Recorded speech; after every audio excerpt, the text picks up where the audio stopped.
నమస్కారం అండి. రోజు అమ్మ ఆసరా అనాథాశ్రమంలో అనగాం చేయడం జరిగిన శ్రీమతి కె శ్రీదేవి గారు, కుమారి డోనగిరి ఐశ్వర్య గారు వారి కుటుంబ సభ్యులు అన్నదాతగా వివరిస్తున్న ధన్యవాదాలండి. మీరు మీ కుటుంబ సభ్యులు నిండు నూరేళ్లు ఆయురారోగ్యాలతో అష్టైశ్వర్యాలతో వద్దని కోరుకుంటూ అన్నదాత సుఖీభవ.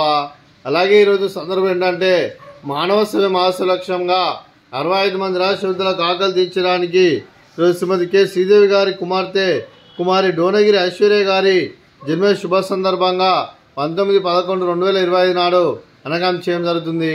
అలాగే కుమారి డోనగిరి ఐశ్వర్య గారికి జన్మ శుభాకాంక్షలు తెలుపుతూ మీరు ఇలాంటి పుట్టినరోజు వేడుకలు మరణ జపకాలు కోరుకుంటూ కోటి కాంతుల చిరునవ్వుతో భగవంతుడు మీకు నిండు నూరేళ్ళు ఇవ్వాలని మనసారా కోరుకుంటూ అలాగే చక్కని అందమైన గడపాలని కోరుకుంటూ విష్ మెనీ మోర్ హ్యాపీనెస్ సోదరి కుమారి డోనగిరి ఐశ్వర్య గారు. అలాగే మీ కుటుంబ సభ్యుల తరఫున మీకు అమ్మగారు ఆశీస్సులు, నాన్నగారు ఆశీస్సులు, తాతయ్య గారు ఆశీస్సులు, నానమ్మ గారు ఆశీస్సులు, అమ్మమ్మ గారు ఆశీస్సులు, తాతయ్య గారు ఆశీస్సులు, మీ కుటుంబ సభ్యుల ఆశీర్వాదం మీకు ఎల్లప్పుడూ ఉండాలని కోరుకుంటూ మీ కుటుంబ సభ్యులు అందరి తరఫున మరియు ఇక్కడ ఉన్న 65 మంది తరఫున మీకు జన్మ శుభాకాంక్షలు తెలుపుతూ మీరందరి తరఫున మీకు బర్త్డే విషెస్ అండి.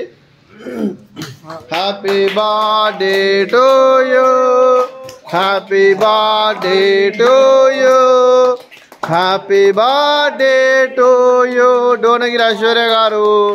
Happy birthday to you, may God bless to you, may God bless to you, may God bless to you Donagiri Aishwarya garu. Happy birthday to you. Happy birthday madam, thank you so much. అలాగే కీర్తిశేషులు Shri D Ravishankar గారికి నివాళులు శ్రద్ధాంజలి ఘటిస్తూ వారి పవిత్ర ఆత్మకు శాంతి కలను కోరుకుంటూ వారి స్వర్గపాపు చెందిన మనసారా కోరుకుంటూ అలాగే పితృదేవతల పెద్దల ఆశీస్సులు మీ కుటుంబ సభ్యులందరికీ ఎల్లప్పుడూ ఉన్నారని కోరుకుంటూ ధన్యవాదాలండి. అలాగే శ్రీమతి కె శ్రీదేవి గారికి, కుమారి డోనగిరి ఐశ్వర్య గారికి, మీకు మీ కుటుంబ సభ్యులందరికీ దీర్ఘాయుష్మాన్ భవ. మీరు మీ కుటుంబ సభ్యులు నిండు నూరేళ్లు ఆయురారోగ్యాలతో అష్టైశ్వర్యాలతో వద్దని కోరుకుంటూ అలాగే సంవత్సరం తలపెట్టిన అన్ని పనులు విజయం లభించి ఆధ్యాత్మికంగా వ్యక్తిగతంగా ఉన్నత శిఖరాలు అధిరించే శక్తి భగవంతుడు మీకు ప్రశంసాలు కోరుకుంటూ అలాగే మీకు ఎన్నడూ తిరిగిన ఆయుర ఆరోగ్యాలు అష్టైశ్వర్యాలు సుఖశాంతులను ప్రశంసమని దేవుని వేడుతూ దీర్ఘాయుష్మాన్ భవ.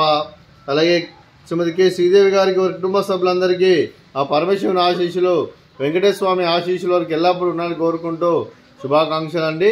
అలాగే ఆశ్రమానికి పెద్ద దిక్కు వరిస్తున్న తండ్రి లాంటి పెంటేశ్వర్కు మరియు పుష్పలమ్మ గారికి పాదవందనం చేసి ఇక్కడ 365 రోజులు నిత్య అన్నదానం జరిగిన కాన్సెప్ట్తో ముందుకు వచ్చి తను చేస్తూ తన 100 మంది 1000 మందితో చేపిస్తున్న పెంటేశ్వర్కు మరియు పుష్పలమ్మ గారి వారి కుటుంబ సభ్యులు అందరూ ఎల్లప్పుడూ నిండు నూరేళ్లు ఆయుర ఆరోగ్యాలతో అష్టైశ్వర్యాలతో వద్దని కోరుకుంటూ వారి కుటుంబ సభ్యులందరికీ ధన్యవాదాలండి. అలాగే శ్రీమతి కె శ్రీదేవి గారు, కుమారి డోనగిరి ఐశ్వర్య గారు, మీరు మీ కుటుంబ సభ్యులు అన్నదానం చేస్తున్నారు, మేము అన్నదానం స్వీకరిస్తున్న దాత సుఖీభవ. అలాగే ఈరోజు అన్నం చేస్తున్న వంటకాలు స్వీట్ బాదుషా, అలాగే ఫ్రూట్స్ బనానా, అలాగే రైస్, అలాగే ఆలు మసాలా, అలాగే టమాటా పప్పు, అలాగే సాంబారు. అన్నదాత సుఖీభవ, అన్నదాత అన్నదాత సుఖీభవ, సుఖీభవ సుఖీభవ, సుఖీభవ.